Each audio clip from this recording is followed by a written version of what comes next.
I know you like to present yourself in a negative way and that you have this kind of dark bias that you're worse than everyone else. But this story doesn't add to that belief. Welcome to Watch Mojo, and today we're counting down our picks for the movies that were so confident they would be good that they ended up coming off as pretentious. These are the movies that felt entitled to acclaim, but lost it in the grand scheme of things.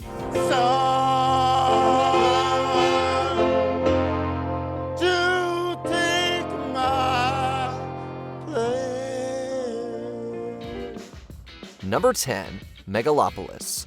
I work without caring what happens to either of us. So go back to the club, bear it all, and stalk the kind of people that you enjoy. Fine. 2024 produced numerous examples of directorial ambition at its most misguided, but even Emilia Perez had Oscar wins to back itself up, which can't be said for Megalopolis. Spending over 40 years and a veritable fortune to bring his sci-fi vision to life, Francis Ford Coppola tries to sell the movie as an accomplishment simply because it finally got made. Unfortunately, Megalopolis often requires just as much time and energy to get through.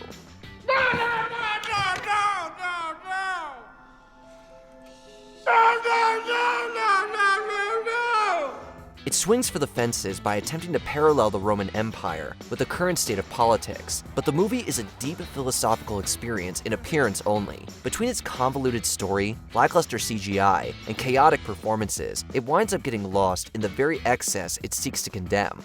Wall Street slut, this is your closing bell. Number 9, extremely loud and incredibly close. It's fine. We're still waiting to find out what we're supposed to do. It's pretty chaotic. Firemen are supposed to be coming.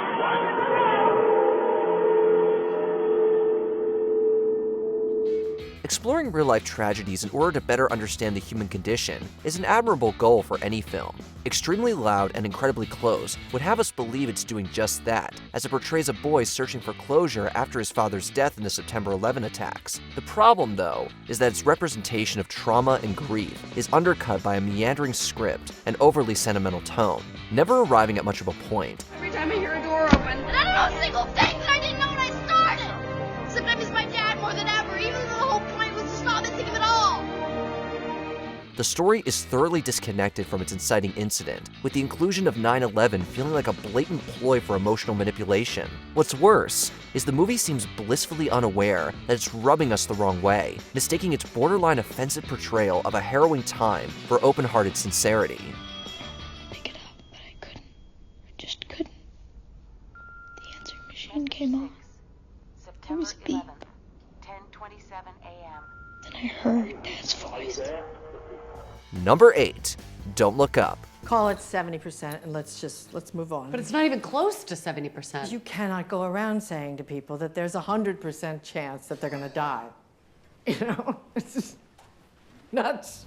In an alternate timeline, this apocalyptic satire is probably considered the signature movie of the 2020s. In this one, however, Don't Look Up is both too overzealous and too one-note for its own good. Centering around a world on the brink of an asteroid strike, the movie seeks to convey the dangers of allowing political agendas and social media to influence our thoughts. Look, let's establish once again that there is a huge comet headed towards Earth. While Don't Look Up has the right ingredients to criticize humanity's shortcomings from every angle, what it lacks is the nuance to make things worthwhile. The impressive ensemble cast and occasionally funny script could have made it the second coming of Dr. Strangelove, but the movie's thinly sketched characters and on-the-nose metaphor regarding climate change ultimately make it heavy-handed and condescending. Nothing's better than homemade, right? This coffee doesn't taste store-bought, is it? I grind my own beans, yeah. Number 7, Alexander. For the freedom and glory of Greece! The bigger they come, the harder they fall. That phrase could be used to describe both Alexander the Great's empire and the movie that thought it could capture the conqueror's essence. Some figures are too big to fit onto even the biggest screens, and Alexander proves that by reducing the life of one of history's most intriguing leaders into a complete chore of a movie. Aristotle be damned! By Zeus and all the gods, what makes you so much better than them? Cassander! Better than you really are. In you and those like you is this. On one hand, there are the insensitive embellishments, uncomfortable performances, and downplaying of its protagonist's cruelty. But beyond that, Alexander commits one of the worst sins that any historical epic can make. It's boring. The underdeveloped action and languid pace amount to a watered-down version of a story that should have been a layup for an action-packed feature. Come away, liars! Liars! You all hated them, all of you! Get out! Get out now! Number 6. The English Patient. Why did you follow me yesterday? I'm sorry, what? After the market, you followed me to the hotel. Seinfeld was ahead of its time in more ways than one. Case in point, Elaine's unabashed hatred for the English Patient aged much better than the movie itself ever did. What is everyone talking about? The English Patient, it's so romantic. God, that movie stunk. Indeed, it's easy to see why it's just as laborious to get through now as it was in 1996. While its scale is undeniably grand, the World War II epic suffers from an inflated sense of self-importance. In other words, the appealing cast, beautiful cinematography, and non-linear narrative make the story seem a lot more dense than it actually is. We have a house on that coast, and it has never rained blood. That's all true. Herodotus, your friend. My friend. Take all those qualities away, and it's a bloated, thematically hollow film that's frequently out of touch with audiences. Those attributes didn't stop The English Patient from winning 9 Oscars, but that only amplifies its biggest flaws. You idiot. I always wear it. I've always worn it. I've always loved you. Number 5. The Matrix Reloaded. Inside this building, there is a level where no elevator can go, and no stair can reach. While it was a gamble to produce 2 Matrix sequels back-to-back and release them 6 months apart, it certainly paid off at the box office. However, such risky filmmaking may have come at the expense of the movie's overall quality. The second chapter in particular pays a heavy price by overindulging in exposition and philosophical musings. Although Reloaded admirably continues the franchise's flair for groundbreaking action, it's also a sequel coasting off the popularity of its predecessor. Soon the why and the reason are gone. And all that matters is the feeling itself. The thematic implications it poses via the architect aren't as thought-provoking as you might think, because they were already spelled out in the first film. Furthermore, Reloaded is very much a setup for the next installment, leaving it in a middle ground with few directions to go in. Hope. It is the quintessential human delusion, simultaneously the source of your greatest strength and your greatest weakness. Number 4. Only God Forgives. Take it off! After their pristine tour de force, Drive became one of the most acclaimed movies of 2011. Ryan Gosling and director Nicholas Winding Refn reunited for Only God Forgives. At first, their follow-up seems to possess the same level of greatness, and on the surface, with its impeccable camera work and stylized action, it does. But whereas Drive created likable characters through its simple yet powerful themes, Only God Forgives takes Refn's knack for unconventional storytelling a little too far. Julian's was never small, but Billy's was... oh, it was enormous.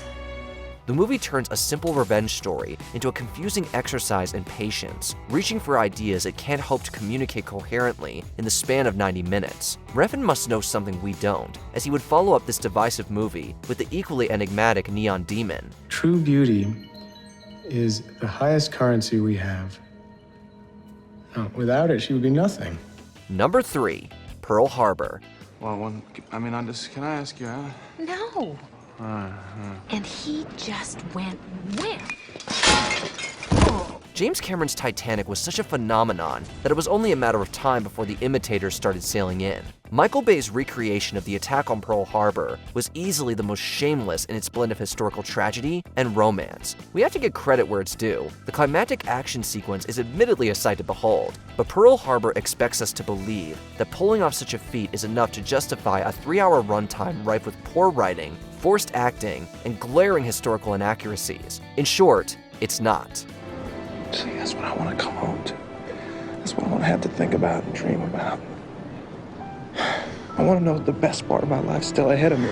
In fact, by making the attack play second fiddle to a love triangle, the movie unintentionally undermines the sense of devastation one should feel from such staggering destruction. You kept me alive, Evan. You brought me home. So I'm gonna stand by my end of the deal. I'm gonna walk away. And I won't ask you for anything. Number 2, The Tree of Life. The Lord gives and the Lord takes away. That's the way he is. Refusing to spell things can be part of a movie's appeal, and some Terrence Malick fans consider The Tree of Life a masterpiece for that very reason. But with this movie especially, it's easy to conclude that Malick's reach far exceeded his grasp, interspersing a boy's coming of age with imagery depicting the creation of the universe. Young Jack, all I ever wanted for you was make you strong and grow up and be your own boss. The Tree of Life may be aiming to tell the entire story of our existence within a single film, but its approach is so mind-numbingly vague that for all we know, it's actually a send-up of the pompous art house movies that film snobs hold dear. Heck, it could be both of those things at once, but if anything is clear, it's that it's clearly not a movie for everyone.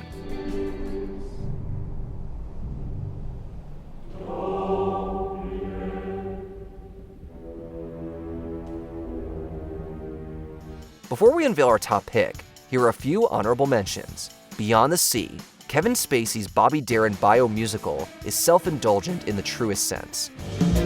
Somewhere beyond the sea, somewhere waiting for me. Now You See Me. This magic-based heist is undone by an illogical twist ending. Always a step ahead of me. And the FBI. Got past them not once, not twice, but consistently. Almost as if they were on the end.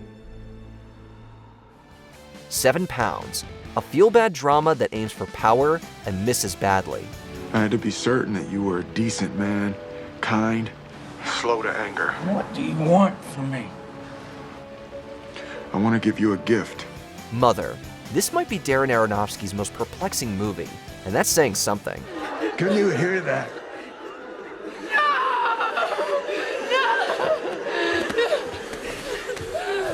The Da Vinci Code. Religious liberties aside, it's still not as cleverly plotted as a good conspiracy should be. A draconian devil, a lame saint, becomes Leonardo da Vinci, the Mona Lisa. Professor, the Mona Lisa is right over here. Before we continue, be sure to subscribe to our channel and ring the bell to get notified about our latest videos. You have the option to be notified for occasional videos or all of them. If you're on your phone, make sure you go into your settings and switch on notifications. Number 1, Crash. You can put your career and mine on the line in pursuit of a just cause. Or you can admit to having an embarrassing problem of a personal nature. We're not sure what Academy voters were watching back when this infamous ensemble drama crashed its way to a Best Picture win. Perhaps they were enamored by the array of talent that Crash assembled for its discussion of prejudice and racial tensions. Whatever the case, no amount of solid acting can account for how much potential the movie wastes on a patronizing story packed with unrealistic dialogue and harmful stereotypes.